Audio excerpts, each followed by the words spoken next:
For a great cup of joe, there's one thing you should know. Your morning brew can also be playful. Buff Boy Brewing guys make the temperature rise, and you surely feel naughty when you swallow our coffee.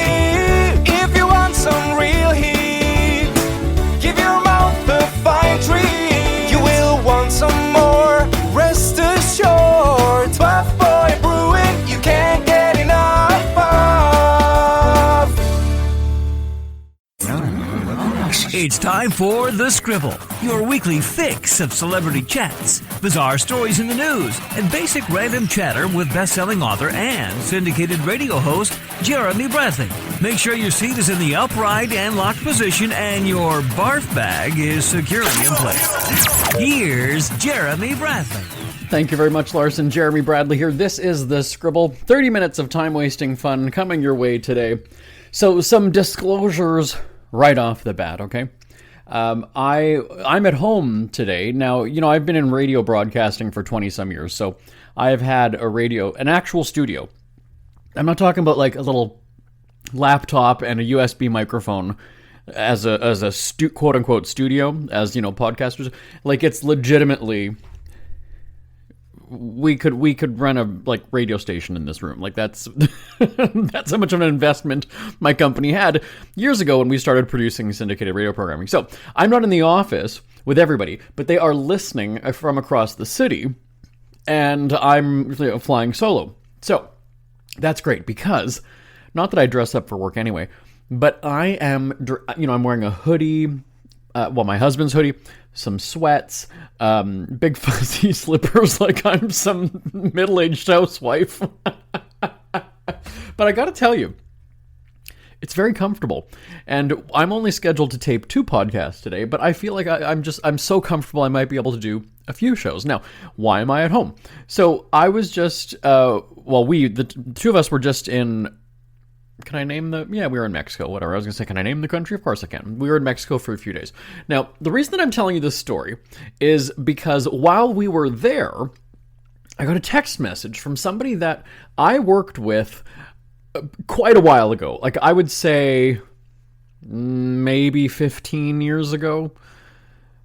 Wait a second. Now, let me just think. It was around my 30th... Well, 12, 13 years ago, but close enough anyway. Let's round up and say 15. Okay. So, I got a text from somebody that I worked with that long ago. Haven't really had contact with her in a long time, but I guess she still had I've had the same cell phone number for years. So, she reached out while we were away. Now, I don't know if you've ever done this, but... it kind of, you kind of go look to see what they're up to then.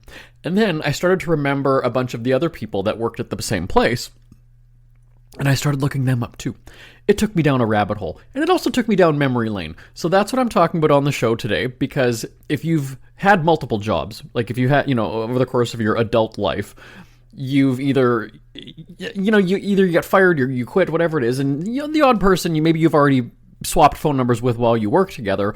But, some people will do that keep in touch thing. And maybe you do for the first, month or so, right? Maybe you've even offered that because you feel bad that the person got fired and, but then it just sort of fizzles out, right? You weren't really friends when you worked together.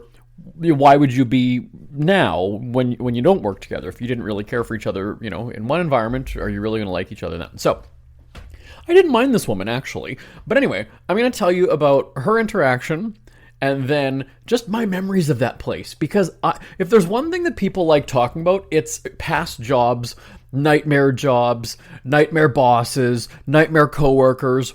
And this was a place that really was actually kind of shitty if you were a low-level employee. How many places have you worked at, that have had that situation? So I'm going to talk about that on the Scribble right after this. Isn't it crazy that you wait for payday, but before you know it, you're strapped for cash again? It's time to stop blowing your money and become a smart spender with the book, The Official Guide to Being an American Cheapskate at cheapskatebook.com. Learn simple ways to cut costs at home every day and during special times of the year. Don't go broke at Christmas. Don't remortgage the house for a fancy vacation. The book is filled with tips to save you money throughout the year. Check out the best-selling book, The Official Guide to Being an American Cheapskate at cheapskatebook.com or on Amazon and iTunes.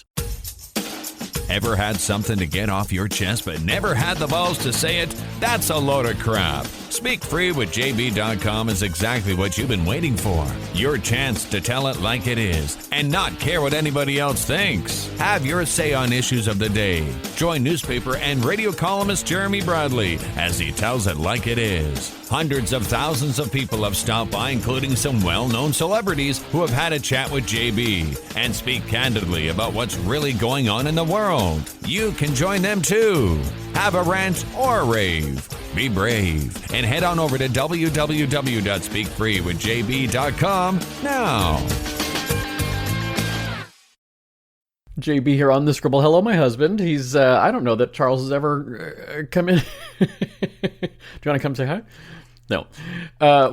Because I don't do the show from home, right? But my husband was just walking in. So we are on the Scribble today, and we work together. Speaking of jobs and things, right? We operate a couple of businesses together. So we just spent some time in Mexico. And, I don't like my cell phone. I wrote a book called Put Down Your Damn Phone Already. So when we're in Mexico, we're enjoying it. So, and I have multiple phones, but one of them I have to keep on me because of my obligations of being an entertainment correspondent and host, so that if, a celebrity story breaks, I need to be reachable. So it's a work phone, though.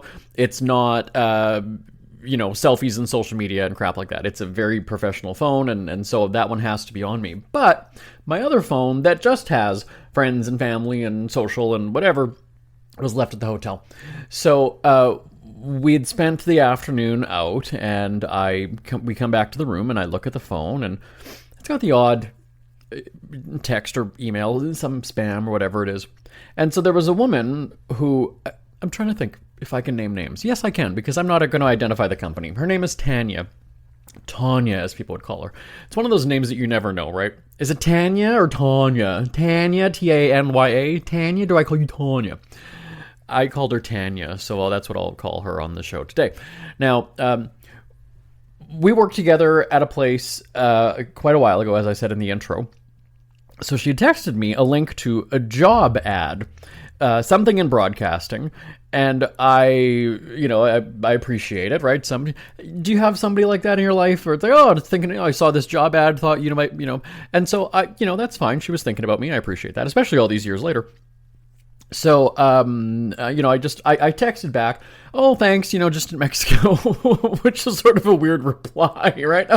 Oh, excuse me, I'm just in my villa in Italy. So I said, thanks for the heads up. How are you doing? And, what's up? What's new with you? How are things? Hope things are great. I haven't heard back yet. So I thought, all right, I don't know what to make of that. Because again, right, that's sort of a reply. I don't know why she thought I was looking for a job, but okay.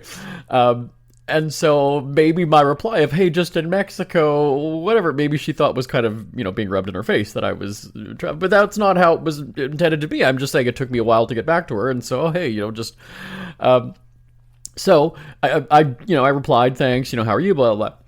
I left that. Now, this was a few days ago. So, we continue our travels, and then, you've got time to kill on the airplane, right? So I just kind of thought, well, why don't I look up Tanya and see what she's doing now? If she's not going to tell me, well, now she was very big into social media.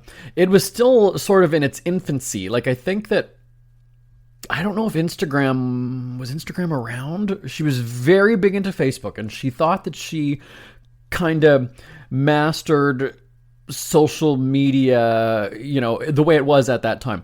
Twitter was also a thing, but again, not as huge as it was up until, like in the last, 5-10 years. But definitely she was on Facebook, because that was something that was on her phone all the time. Oh yes, Instagram was around. I do remember her always... I didn't have Instagram, so I didn't really understand the whole thing of it, like the whole excitement and addiction, I guess, to it. So we're on the plane, we're flying home, and I look up Tanya and saw, kind of what she's doing now. It's different industry altogether as to how I met her. And I'm going to tell you about how I got that job in the first place, because, again, it wasn't a nightmare for me. It was kind of laughable. And so I just kind of went with it to see how this would play out. So she's in a completely different role now. And then I kind of thought, she was in management. And so I thought, well, it was a small company. Let me look up the actual owners. It was a husband and wife team. So I look her up. I got along great with her. And she started a new company. I thought, okay, this is interesting. She's got like a tech kind of a company. And I thought, that's great. So I look her up. And I find, I search her name, and then it comes up a bunch of different like news articles and things about her. And one of it was a Twitter page that came up. So I clicked to her Twitter profile, or X, whatever the fuck you call it. She follows me on Twitter. I didn't even realize that. Like all these years later, I didn't even know. So I kind of thought, okay, well, this is interesting. Let me read up about what she's doing. She started this company with, by the way, the CEO of the company that I met her at. So she and the woman were business partners, I guess. So I'm looking it up. I'm like, oh, they're starting this like tech kind of a thing. That's really cool. I saw that she was hosting a podcast. So I listened to a few minutes of it so I could at least kind of make it sound like I was, interested. So I decided to DM her on Twitter. And I said, oh, hey, I just saw this business podcast and started listening, and and sure enough, I'm like, I know that voice, and it's you. Like, how are you? Total lie. But I did listen to it a few minutes. Kind of boring. She replied back within a few minutes, and I wasn't in management, but I was upper level staff anyway. And so because I ended up having an office up on the executive floor, I wasn't social with these people, but I was, we had casual chit chat and we knew things about each other's lives and whatever. And so we were working on this one project at one point, and we had gone onto the roof to do a group photo. And so we did a regular group photo, like on websites where they'll have like the corporate, the leadership team as a group photo. It was kind of one of those things. So then we did a photo where the photographer said for all of us to jump. So we do this big kind of like, hands in the air jumping. They ended up giving me a framed picture of that later on. And so when I DM'd her on Twitter, I said, oh, and I was totally thinking of you guys because I still have the framed picture of us on the roof. I legitimately do. I really do. So I took a picture of it and I DM'd it to her. And so she said something. It was a very quick reply like, oh, nice to hear from you. All those memories. And that was it. That was it. And I kind of thought, wow, you fucking bitch. Like, I thought, I kind of like hearing from people out of the blue that, say nice things. And like, oh, I was thinking about you, oh, those memories, whatever. Like, why not start some chit chat, So it was at least a pleasant reply, and then didn't answer any of my questions. And so with her reply, I ended up replying with, another like, oh, how's it going? How's the family? Like, her husband, what was his name? David. And then they had 2 kids that they would come to the office. And I, like, no reply. So one of the managers sends me a job opportunity. She texts me a link to a job. I ask how things are going with her. No reply. And then the owner of the company, I reach out to her out of the blue and, try to strike up conversation or whatever. And I get nothing. We didn't end on bad terms. There was no, I don't even really remember how I wasn't fired from the company. I guess did I just leave? I think maybe I did. So this was early on in my days when I was just starting to, I was writing for the newspaper. I was doing my syndicated radio shows, but I hadn't turned it into a company yet. So I was still taking work to, help pay the bills. I didn't have a lot of great money coming in from my newspaper and radio ventures. So this was still early on in the days. And so I had applied for this job, and it was totally something different than what I had expected. So I'm going to talk about that in the next... Oh, well, let me just continue on with this. So I get a text from one, I DM the other. What do you make of that? Just kind of like, oh, should I unfollow her on Twitter now? Or should I just kind of be like, oh, okay, great. Well, here's the interesting thing. So I probably should have done a little bit more research, because maybe now that I'm talking it through, I think I figured out maybe why I shouldn't reply. So they'd started this tech company I don't remember the year. It was like 3 or 4, maybe 5 years ago. There was a bunch of press. That was the news articles that I said when I Googled. And so then I'm kind of doing a little bit more research, and I found that it actually just shut down about a year ago. So they did have about a 2 or 3 or 4 year run, and I guess either it wasn't a recent podcast, so maybe I was, now that I'm talking, maybe I was kind of an asshole going, oh my god, you have this company. Meanwhile, it's actually shut down since then. So, but she could have said that. Do you know what I mean? Like, I don't know. So yes, through a bit more research, I found that, there were some follow-up articles where the company kind of went under. So there was a bit of sweetness, though, to something like that. Now that I have put some thought into it for a minute and a half as I've been talking it out, there's a bit of sweetness. I retired at the age of 39. I still own the company. I run a bunch of businesses. And so you kind of have to go, wow, you were this like big successful business person, you and your husband, and I was always kind of looked at, I was much younger than the leadership team at that company. So I was always kind of seen as a kid, and I'll explain why in the next segment.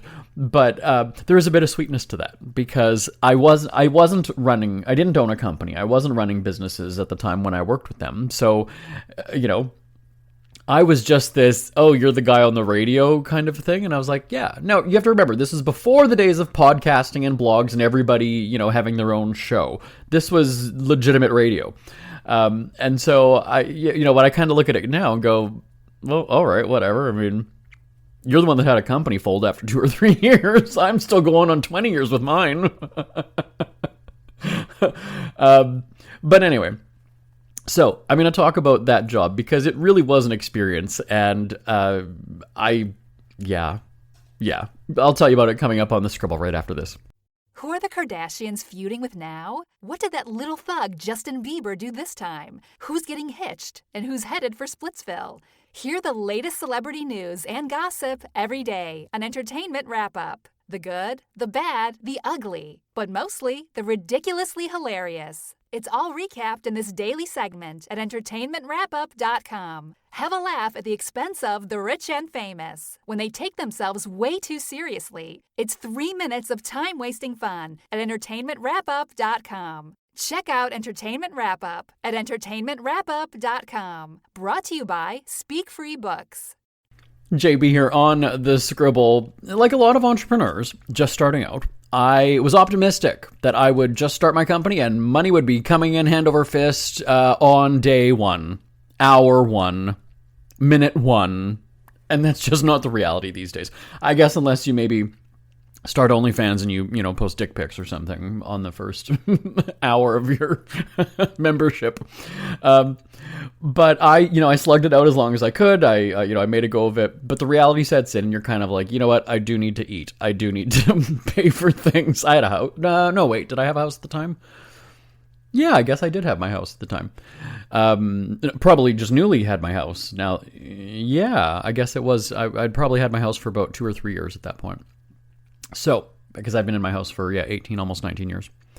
I was I majored in journalism. I was doing radio stuff, newspaper, as I said. And so something in like the PR communications realm would be ideal because that's what my education and my training is in. So, you're searching the job ads and I found one that was basically said that it was like a PR job for nonprofits. And I thought, oh, well, that's great because believe it or not, despite the name nonprofit, they have a lot of money and they overpay people. So I had applied for this job, got a call literally less than 24 hours. It was it might have been, was it the same day? I'm just trying to think. It was fast. Anyway, it was fast.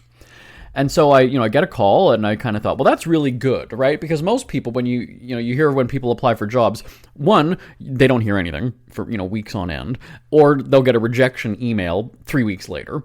Or, it's still going to take, you wait until the ad closes, right? And then they'll go through the applicants and then they, will get back to you. So this was pretty almost instantaneous. So I thought, that's great. They must really like me, right? That's a good sign. So I call back and like I said, I'm desperate for money. So I thought, this is amazing. If I can start tomorrow, then perfect. So I call back. Hi, it's Jeremy. You just got your call, whatever. Oh, yes, Jeremy, would love to, come and meet you, whatever. And I said, okay, cool. So I went the next day and I go downtown. This was in Canada. So I go downtown Winnipeg and I show up and I'm meeting with this HR person. And they've got all these, as you're waiting in the waiting room kind of a thing, they've got these plaques and recognitions from a bunch of different national nonprofits, like big names. And so I kind of thought, well, wow, they're really tuned in, like they're really connected here. So I go into her office, we do the interview, and I'm kind of laughing because, not shitting you, that weekend I was going to be flying to Los Angeles for a Comedy Central roast. I was covering the red carpet and the event. So think about this. I'm going downtown and Winnipeg, no less, on a job interview, and that comes up in conversation. Oh, just flying to Hollywood this weekend. Again, how do you not sound like a cocky asshole? But I legitimately was. So I'm kind of weighing that out, right? Because you sort of want to do the brag, but then you kind of don't want to, because if this is a PR role, that goes to show that I'm networking, right? I've got connections. I'm invited to these kinds of events. That's going to look good professionally for me. It's all in a matter of how you say it and how you deliver it, right? That could sink you. So I mentioned it kind of just laughing, like it's actually kind of funny that I'm here, and I'm actually going home and I'm packing because I'm going out of town this weekend. And so then I explained it to her, and I think she was legitimately impressed. So she asked me questions about the radio show and what I do or whatever, and so she started to write them down. And she said, okay, well, I would like you to come back, when you return from your trip, and do another interview. This one will be with one of the campaign managers. And I said, okay, perfect. That's great. I can do it next week, and, looking forward to it, whatever. So we part ways and, basically got a second interview right on the spot. They didn't have to get back to me. It was pretty much committed to. So I do the Comedy Central thing, fly back, and I have the second meeting the next week. And so I, come back to the office, and I'm, maybe a little bit tanned or whatever. You try to, right? Because it's just like if you go to Mexico, you want to come back you don't want to come back pale or pasty and not. So I come back, and so I meet with this campaign manager, and I was told in that meeting, if Jocelyn loves you, you're set. Now, are you asking yourself who's Jocelyn? Because I was asking myself, who's Jocelyn? Who's Jocelyn? I don't know. Who's Jocelyn? She's the CEO. She's the one running the show. She's not the owner, not the one that I DM'd, but she's the one that was in business with. Remember I said the two of them? So she was, and I said, oh, okay, so if Jocelyn loves me, I'm sad. All right, well, that's cool. So, do I meet Jocelyn, or can I, because we can seal the deal right now. I'll compliment her all to shit, and we'll get this rolling. But basically the job is, a lot of, kind of PR stuff. We work with the national charities, and, we help with their donor relations and retention and whatever. And I said, oh, that's really cool. So it's kind of PR stuff. She said, yes. And they were taking on the social media accounts of one of these big national organizations. So I was kind of like, okay, communication strategies and things like that. Well, that's totally, yeah, awesome. I would love to do that. But there was something kind of sketchy about the first day on the job. I got the job. Did I miss that point? But, So I get the job, and I go in, and the day one orientation is a room full of... Now, let me also just stop mid-sentence here. I'm not being racist. I'm not... But just hear me. Give me a second to explain this. So I go into the room, and there's a full room, a large round table, and then even people sitting on the sides. So I would say there was maybe 10 people. Very, very, very new immigrants. And my thought was, as if you have an orientation where maybe there's a bunch of people, or 2 people, 3 people are hired on the same day, you might, if there's a training session, you kind of go around the room and introduce yourself or whatever it is. That's kind of what they were doing on this first day of work. And my thought was, there are some people here who are saying that I just came to Canada 1 month ago. Do you see where I'm going with it? There's sort of a disconnect. Wait a second. If I'm getting a PR communications job at this corporate office, and then you've got people here who have been in Canada for 1 month, what are they? And now, again, are they cleaning staff? What is it? Because it just didn't seem to be... I know people are going to go and say, oh my God, that's so racist. But I'm kind of going, so there was something in my mind thinking, there's something weird about this. This is just kind of strange. I've got this PR job that I'm starting, and I'm in a room, and these people are saying that this is my first job in Canada. I'm really excited to be here. I didn't know what to make of that. So the morning is going through, there's orientation, you're filling out your paperwork or whatever it is, and the trainer or whoever she was starts talking about call center. And I was like, okay. So remember, there's going to be donors and things like that. Oh, these people are going to work in the call center. Got it. Halfway through the day, this woman comes in, bouncy, very, energetic, like, rah, rah, hey, welcome to the team. Jocelyn has entered the room. I stand out because, again, not being discriminatory, not being racist, I am legitimately the only white guy in the room. So, Jocelyn has heard about me. Do you think Jocelyn can point out which one's Jeremy in this group? Right? Do you get it? Okay. I'm not racist. I'm totally paranoid now that people are going to think like, oh my God, that's so... No, but I'm just saying. Okay, this was the situation. They could very well have been qualified to do PR work. I don't know. But when I'm just hearing that, broken English and I've only been in Canada for one month, I'm kind of sitting here going, well, either I'm overqualified for the position or they're not quite. Or, like, I don't know. I don't know. And why would you need more than one PR rep that you're starting at the time? So I was kind of like, oh, these people are going to work in the call center. Okay, all right, I get it. So Jocelyn figures out who I am, and she says, oh, the radio guy.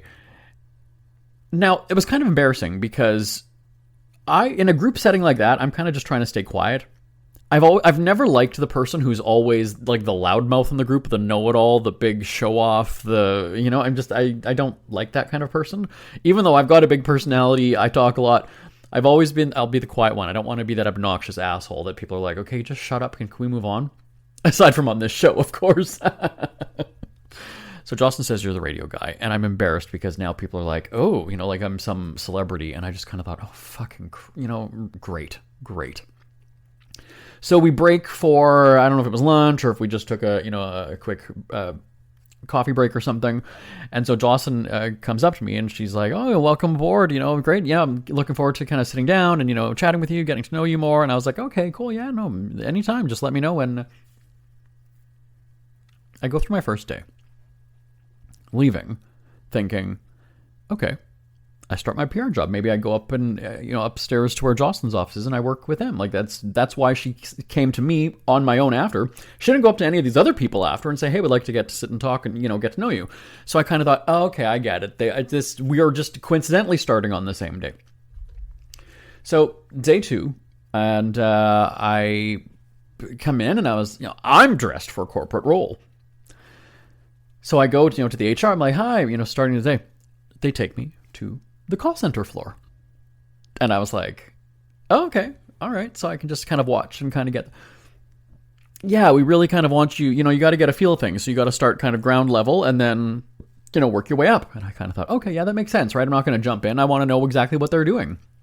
I want to hear how this goes. Sure. So I'll just sit and listen in, I go into call center training. So I'm like, I'm rolling with it. Okay, I need to know the ins and outs. I need to know how they speak to people, what their goals are, the ins and outs of the financials and how they, okay, cool, I'll go for that. It's a week of training. So here I am. Remember, I don't have an ego about me at this point in my career because I was struggling for money. So I was taking the job. But I'm sitting here thinking, this is a PR job. Okay, it's a foot in the door, something big. They've got big clients, like big clients. Should I name drop them? Humane Society of the United States, ASPCA, Joel Osteen. Like those, they're working the phones and the donations. So when you're calling that 800 number on that sad puppy dog commercial for the ASPCA, you were called. Maybe you even spoke to me at one point. Again, a long time ago. So I'm going through call center training, and I was like, oh, okay, great. And, here I am, just like you see in those stock photos with the people wearing the headset and smiling at the camera. I was working in a fucking call center. So I got duped. I got duped. They advertised it as, PR, public relations with, national nonprofits and whatever. Nope, you're a fucking call taker in a call center. Yep. Yeah.